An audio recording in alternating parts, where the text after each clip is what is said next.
body that if you've got additional questions about this, Bill's very accessible if you need clarification on an item. I could make one more comment. At the price of $2,400 a month, you basically could own the vehicle in 2 years. And it's hard for me to believe that any vehicle has no salvage value after 2 years, no matter how bad you use it or abuse it. I'm not sure that the estimated purchase cost is just right there. $2,400 per month, and the estimated purchase price of each vehicle is $58,000 to $60,000. That's not right. That's after the end of the... After, that's at the end of a 4-year lease. Yes. Yeah. That's It was that's the residual.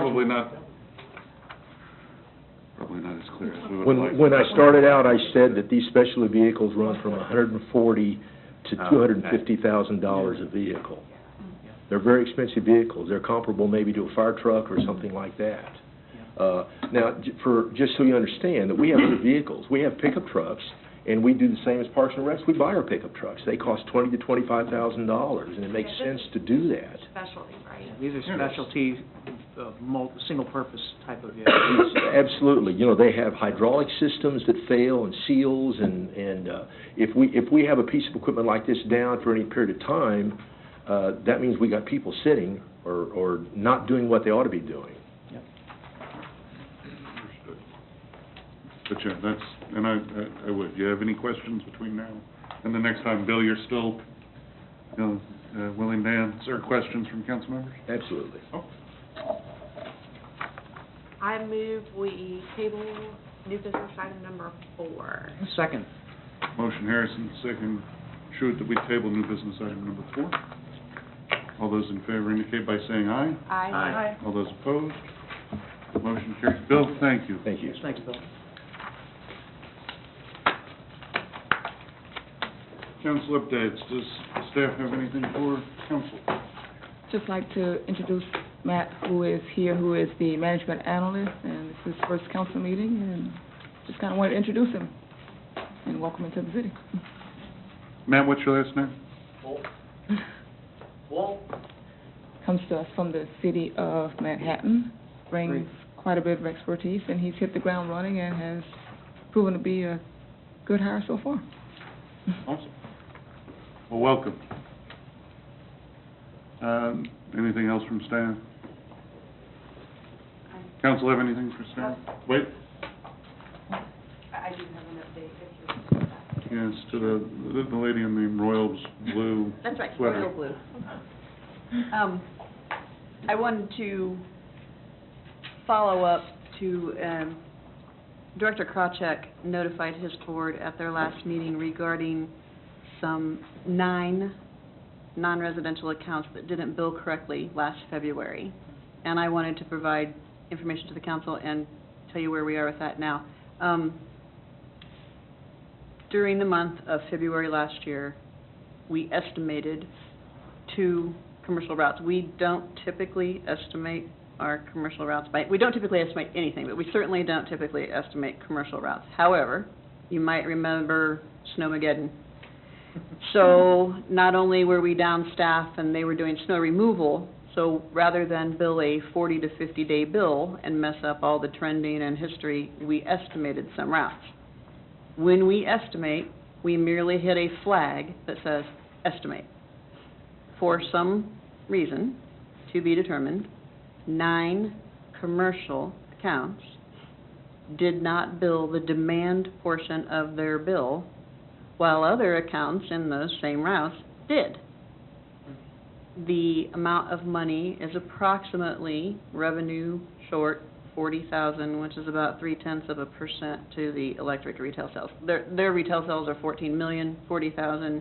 I won't say it's immaterial because it's not, but number comparison percentage-wise, it is. But that doesn't mean we shouldn't look at what's going on. So we are in contact with the software people as to if you flag this and it's supposed to be automated, how in the world did this happen? And they have called in their top programmers. In the meantime, we have gone in and done a setup to prevent automated billings that don't bill demand. They won't go forward until we manually override them. So it shouldn't happen again, but I cannot tell you why those 9 accounts have done that, because they can't tell us. But we are in contact with them pretty much every day. So, prevent it in the future, can't explain what happened in the past, and I just wanted to give you that update. So what of the recovery of the 40,000? I think that's probably a determination for the EUB, because, again, 9 accounts, part of them are, none of them are hugely significant. One account is actually responsible for almost half of that revenue, and that might be somewhat painful for them. And it's not a huge amount of money to other businesses, but that's not really my determination. Sure. It would be up to the EUB, I think. But they've been given all the information. The EUB? Yes. They have yes, they have the information of those. Well, I'm sorry, Bill has I can't speak for Bill. Bill has the information. Okay. And I wasn't there, so I don't know what was And discussed. He shared information at the last meeting, but I Okay. think I know that Non-specific. it wasn't specific enough, because I think you were still waiting for information. Right, and that's still where we are, other than we set a flag to prevent it, Okay. a procedure. And the next EUB meeting would be the first Thursday in February, correct? That's correct. So we'll continue letting him know what we know. There's nothing more to know right now. Okay. Thanks, Laura. Anybody else from staff? Surprises? No? Council, have anything for staff? Well, I just wanted to bring up that I guess now we're kind of over the EUB matter, even though it wasn't resolved to my liking, but I believe after EUB, we were going to tackle Charter Ordinance 19. So, Well, and I don't know that the EUB is resolved, really.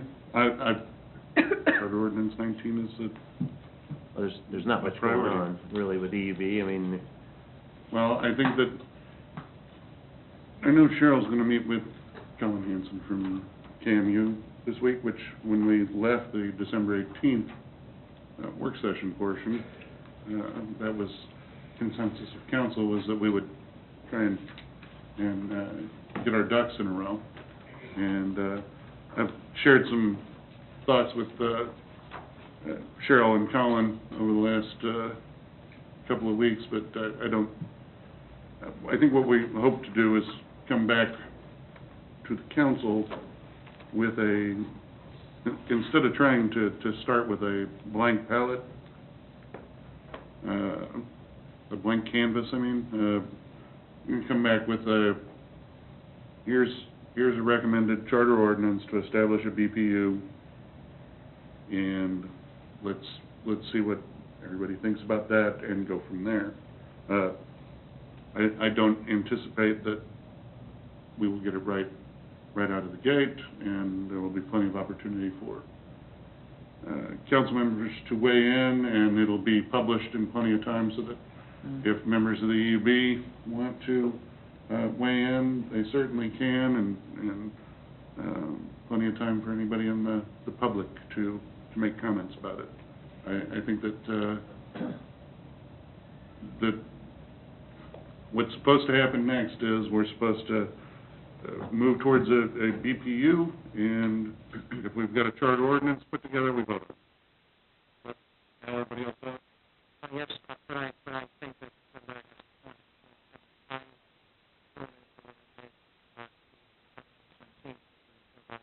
felt that we needed to address it. It still needs to be addressed. We are currently working with a governing structure that I think needs to be reworked. And I think and of course, you had some concerns about wards and other, aspects of this. And so I think that we do need to start work on Charter Ordinance 19, and I think we can do that in parallel with the BPU creation. plus, the EUB consideration is effectively over. The BPU was not part of the